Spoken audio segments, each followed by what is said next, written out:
બોલ, તું કોણ છે અને મારા જંગલમાં કેમ આવ્યો છે? શેરખાન, આ જે બચ્ચું તમારી પાસે બેઠું છે ને, એ અમારી જંગલની રાણી ચકલીનું બચ્ચું લાગે છે. સારું થયું તું આવી ગયો. હું ક્યારનો આને લઈને ખૂબ પરેશાન હતો. ખબર નથી કઈ ચકલીનું બચ્ચું છે, બિચારી હેરાન થતી હશે. બેટા, તું મારી સાથે આવ. તું કોણ છે અને તારે શું કરવાનું છે એ જંગલ જઈને હું તને બતાવી દઈશ. સારું બેટા, જા જંગલમાં જઈને તારી માને મળ. બચ્ચું ખુશી ખુશી સોનું કબૂતરની સાથે જંગલ આવ્યું.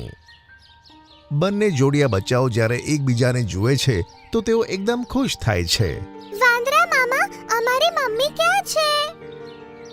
બેટા, હું તને બધું જ કહું છું. અને પછી મોન્ટુ વાંદરાએ તે બીજા બચ્ચાને બધું કહી દીધું, જે સાંભળી તે બચ્ચાને ખૂબ જ ગુસ્સો આવ્યો. તે બંને દુષ્ટ પક્ષીઓને અમે બંને ભાઈ મળીને નષ્ટ કરીશું. ચાલો ભાઈ. હવે બધા બંને ભાઈઓ સાથે તે મહેલ તરફ રવાના થયા. ત્યાં ગોલ્ડીબાજ અને ચીલ હજુ પણ સિંહાસન ઉપર બિરાજમાન હતા અને બુલબુલ તેમની સેવામાં હતી.